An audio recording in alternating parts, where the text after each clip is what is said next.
नमस्कार, आप देख रहे हैं भारत न्यूज। मैं हूं आपके साथ डिम्पल राणा। आइए देखते हैं आज की बड़ी खबर, लेकिन उससे पहले आप हमारे चैनल को सब्सक्राइब करें ताकि कोई भी खबर आप मिस ना कर पाए।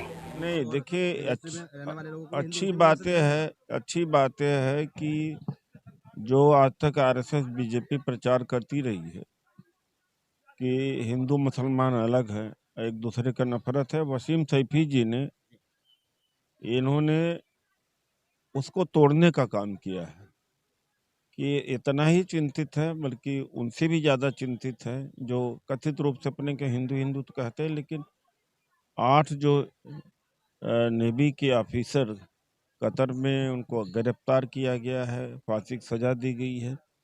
एक मुस्लिम तंजीम आकर के उनके रिहाई की बात करती है।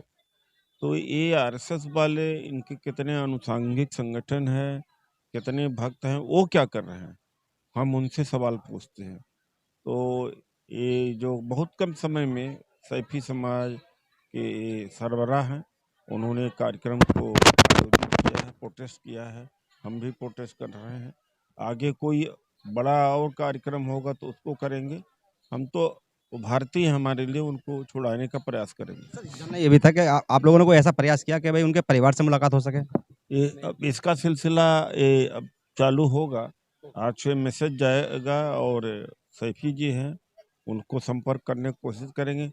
मैं आग्रह करूंगा कि आप भी हम उनसे मिलवा दीजिए, क्योंकि मीडिया के रीच बहुत होगी। इनसे भी शुक्रिया बात करने के लिए। तो कुल मिलाकर ये बात है, एक सवाल है कि भाई वो लोग 8 परिवार के जो मतलब 8 जो सैनिक हैं वो हैं कहाँ? सैफी साहब, मैं सुन रहा था, पूरी भाषण सुना मैंने आपका।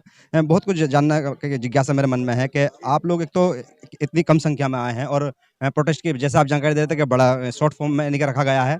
फिर भी सवाल ये है कि सरकार के किसी नुमाइंदे से आपकी बात हुई? अभी नहीं हुई है बात, आज होगी। हम जा रहे हैं लेटर देने मोदी साहब को भी और मिनिस्टर को भी, जो फॉरेन मिनिस्टर है उन्हें भी, कतर एम्बेसी को भी।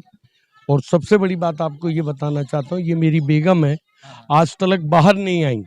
मगर जब मैंने बोला कि मुझे आज उन नौजवान जो फौजी है हमारे कतर में 8, उन्हें फांसी लगने वाली है, तो ये भी मेरे साथ आएंगे। पहली दफ़ा अगर मेरी बेगम में हजारों धरने प्रदर्शन कर चुका हूँ, पहली दफ़ा मेरी बीवी आई है कि उन्हें वो ना हो।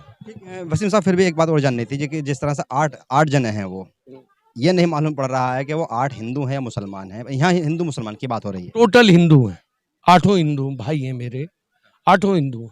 हम हिंदू मुसलमान बाद में हैं, पहले हम भाई हैं। आपका भाषण तो यहीं से शुरू होता है। क्या होता है, वो मोदी साहब से कह रहे हैं 57 से लड़ेंगे।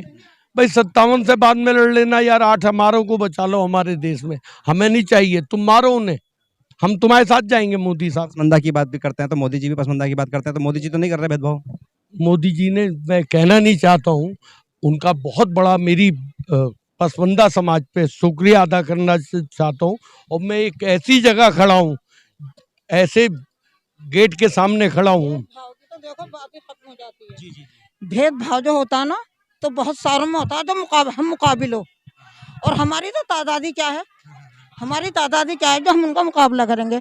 वो तो एक बड़ी हुकूमत है, लेकिन फिर भी नाचीज होते हुए तिनके डूबते को तिनके का सहारा बहुत होता है। तो इसलिए हम चाहते हैं ना, जो हमारे वो बेचारे सैनिक हैं, उनके घर भी दिवाली अच्छी तरीके से मननी चाहिए। बहुत हमारी, इसके अलावा और कोई नहीं। एक महिला की बहुत बड़ी अपील है जो कि प्रोटेस्ट करने के लिए जनता मंत्र पाई है उन 8 सैनिकों के लिए। सर, सवाल एक और मेरा ये है, आखिरी सवाल मेरा सर ये आपसे कि आपने ये कहा है कि मंच से ही कि अगर आप बात नहीं मानी गई तो बड़ा प्रोटेस्ट होगा, तो कहाँ करने का इरादा बन रहा है और कहाँ तक जाने का इरादा बन रहा है? पूरी दिल्ली में होगा, पूरी दिल्ली में हमारे। शुक्रिया बात करने के लिए। तो कुल मिलाकर कतर में जो 8 सैनिक कैदी बनाए गए हैं, जिनकी फांसी की सजा यानी कि मुकर्रर वहाँ की कतर हुकूमत ने कर दी है, और इस तरह से एक इल्ज़ाम अलग अलग NGO सामाजिक लोग लगा भी रहे हैं कि भारत सरकार मांग कोई नहीं कर रही है कि उनको रिहा कराया जाए, उनको छोड़ा जाए। बहरहाल सवाल यही है कि क्या होगा उन 8 सैनिकों का, या राजनीति ही होती रहेगी। मैं एम नफीस रशीद, आप देख रहे थे भारत न्यूज़ 247।